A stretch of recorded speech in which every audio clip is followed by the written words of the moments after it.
విభజన గాయాల సంస్మరణ దినం చాలా ప్రాముఖ్యమైనది. దేశ విభజన సమయంలో జరిగిన అన్ని దుర్మార్గాలను గుర్తు చేసుకుంటూ ఆనాటి బాధితులకు నివాళులు అర్పించడం మన కర్తవ్యం. విభజన సమయంలో జరిగిన సంఘటనలు చాలా దారుణమైనవి. లక్షలాది మంది ప్రజలు తమ ఇళ్ళు, ఆస్తులు వదిలి పారిపోయారు. అనేక మంది హింసకు గురయ్యారు. కుటుంబాలు విడిపోయాయి. ఈ ఘటనలు మన మనసుల్లో ఎప్పటికీ మరచిపోలేని గాయాలను మిగిల్చాయి. విభజన గాయాల సంస్మరణ దినం ఎందుకు ముఖ్యం? చరిత్రను గుర్తు చేసుకోవడం. విభజన సమయంలో జరిగిన దుర్మార్గాలను మనం మరచిపోకూడదు. భవిష్యత్తులో ఇలాంటి సంఘటనలు జరగకుండా ఉండాలంటే చరిత్రను గుర్తుచేసుకోవడం చాలా ముఖ్యం. ఐక్యతను పెంపొందించడం. విభజన సమయంలో జరిగిన దుర్మార్గాలను గుర్తుచేసుకోవడం ద్వారా మనమంతా కలిసి ఉండాలనే భావనను పెంపొందించుకోవచ్చు.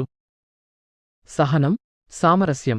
విభజన సమయంలో జరిగిన దుర్మార్గాలను గుర్తుచేసుకోవడం ద్వారా సహనం, సామరస్యం వంటి గుణాలను పెంపొందించుకోవచ్చు. మనం ఏం చేయవచ్చు? విభజన గురించి తెలుసుకోవడం. విభజన గురించి పుస్తకాలు, చిత్రాలు, వార్తలు చదివి తెలుసుకోవాలి. తమ కుటుంబాల చరిత్రను తెలుసుకోవడం. తమ కుటుంబాలలో ఎవరైనా విభజన సమయంలో ప్రభావితమయ్యారా అని తెలుసుకోవాలి. తమ స్నేహితులు, బంధువులతో చర్చించడం. విభజన గురించి తమ స్నేహితులు, బంధువులతో చర్చించడం ద్వారా అవగాహన పెంచుకోవాలి. సామాజిక సేవ చేయడం. విభజన బాధితులకు సహాయం చేయడానికి సామాజిక సేవ చేయాలి. విభజన గాయాల సంస్మరణ దినం మనందరికీ ఒక గుర్తు. ఈ రోజు మనం మన చరిత్రను గుర్తుచేసుకుని భవిష్యత్తు కోసం కలిసి పనిచేయాలి. విభజన గాయాల సంస్మరణ దినం శుభాకాంక్షలు.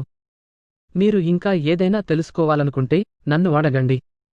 తెలుగులో అనువదించాలంటే దయచేసి తెలుగులోనే ప్రశ్న అడగండి. ఉదాహరణ: విభజన గురించి మరిన్ని వివరాలు చెప్పండి. విభజన బాధితులకు ఎలా సహాయం చేయవచ్చు? విభజన గాయాలు ఎంతకాలం ఉంటాయి? మీ ప్రశ్నలకు సమాధానమివ్వడానికి నేను ఎల్లప్పుడూ సిద్ధంగా ఉంటాను.